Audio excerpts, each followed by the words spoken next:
بسم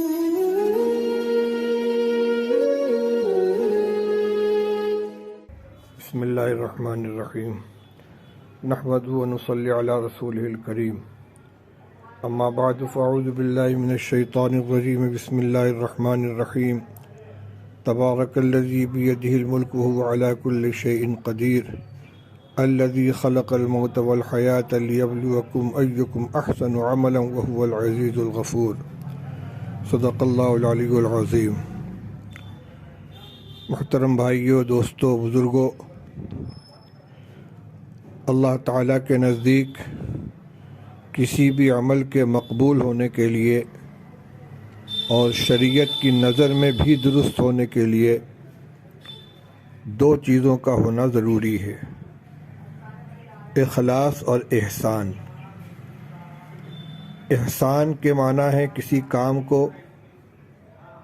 درست طریقے پر انجام دینا، یعنی فقہ کے قواعد کے روح سے تمام ارکان، تمام اعمال سنت کے مطابق ہوں، شریعت کے مطابق ہوں۔ یہ ہے عمل کی درستگی۔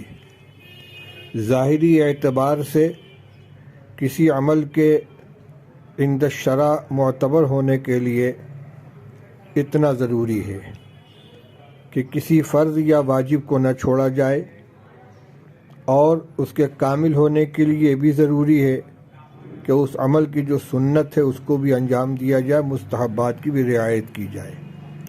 مثلاً وضو ہے، نفس وضو کے لیے 4 فرائض کی ادائیگی کافی ہے، لیکن کامل وضو کے لیے ضروری ہے کہ تمام سنتیں بھی ادا کی جائیں، کلی کی جائے، ناک میں پانی ڈالا جائے، کان کا مسح کیا جائے۔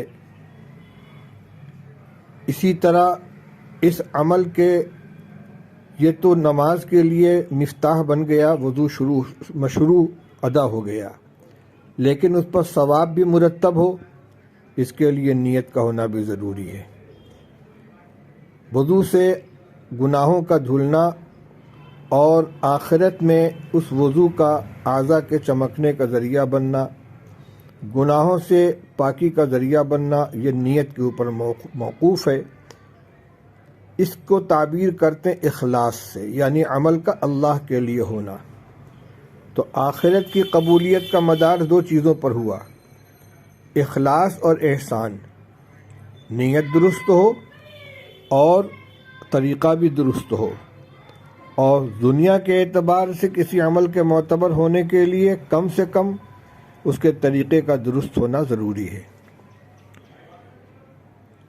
تو ایک ہے اخلاص اور ایک ہے احسان۔ عبادات تمام کی تمام حسن نیت کے اوپر موقوف ہیں۔ ہو سکتا ہے کہ نیت اگر درست نہ ہو تو فقہا کے نزدیک عمل معتبر ہو جائے، لیکن اللہ تعالیٰ کے یہاں اس کی کوئی قدر و قیمت نہیں ہوگی۔ نماز ہے، حج ہے، صدقہ خیرات ہے، ان سب کی ایک ظاہری شکل ہے، اور ایک ان اعمال کے انجام دیتے وقت اللہ کی خوشنودی اور اس کی رضا کو پیش نظر رکھنا، جس کو اخلاص کہتے ہیں، یہ عمل کے لیے روح کی حیثیت رکھتی ہے۔ رسول اللہ صلی اللہ علیہ وسلم نے ارشاد فرمایا: انما الاعمال بالنیات وانما لامرئ ما نویٰ، کہ تمام اعمال کا مدار نیتوں کے اوپر ہے، اور آدمی کو وہی ملے گا جس کی وہ نیت کرے گا۔ اس لیے ہمیں تمام اعمال کے اندر ان 2 چیزوں پر نظر رکھنی چاہیے کہ ہماری نیت کیا ہے۔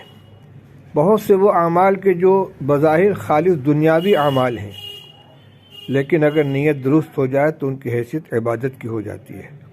کسب حلال، پیسہ کمانا، چاہے مزدوری کے ذریعے ہو، چاہے ملازمت کے ذریعے ہو، چاہے صنعت و حرفت کے ذریعے ہو، چاہے کھیتی باڑی کے ذریعے ہو۔ اگر آدمی صرف کھانے کے لیے، پیسہ کمانے کے لیے محنت کر رہا ہے، حلال عمل ہے، ٹھیک ہے، جائز ہے، لیکن اگر یہ نیت کر لے کہ اللہ تعالیٰ نے میرے ذمے جو اپنے بندوں کے حقوق عائد کیے ہیں، اور جو شریعت کے احکام ہیں اور اس کے حقوق ہیں، ان کو ادا کرنے کے لیے میں کما رہا ہوں، اس سے صدقہ خیرات کروں گا، زکوٰۃ نکالوں گا، حج ادا کروں گا، اپنے بال بچوں کی پرورش کروں گا، والدین کی خدمت کروں گا، تو ایک ایک پیسے کا کمانا عبادت بن جائے گا۔ مگر یہ بھی شرط ہے کہ تجارت حلال ہو، مزدوری حلال ہو، ناجائز سے اس کو بچائے، حرام سے اس کو بچائے۔ تو پھر وہی بات لوٹ کر آ گئی کہ ایک ہے اخلاص اور ایک ہے احسان، کہ نیت درست ہو اور طریقہ درست ہو۔ جب دونوں چیزیں پائی جائیں گے تو انشاءاللہ عمل اللہ کے یہاں مقبول ہوگا۔ شیطان نیت پہ حملہ کرتا ہے، اس لیے کہ اگر نیت خراب ہو گئی تو ساری محنت بیکار ہو جاتی ہے۔ اور اخلاص اور نیت کا تعلق بندے سے اور اس کے اللہ سے ہے۔ کسی کو کسی کے نیت پر حملہ کرنے کا حق نہیں پہنچتا کہ کوئی دوسرے کو ریاکار قرار دے۔ اس لیے بھائی ہمیں ہمیشہ اپنی نیتوں کا محاسبہ کرتے رہنا چاہیے اور ہر عمل اللہ کی رضا و خوشنودی کے لیے کرنا چاہیے۔ اللہ تعالیٰ میں توفیق نصیب فرمائے۔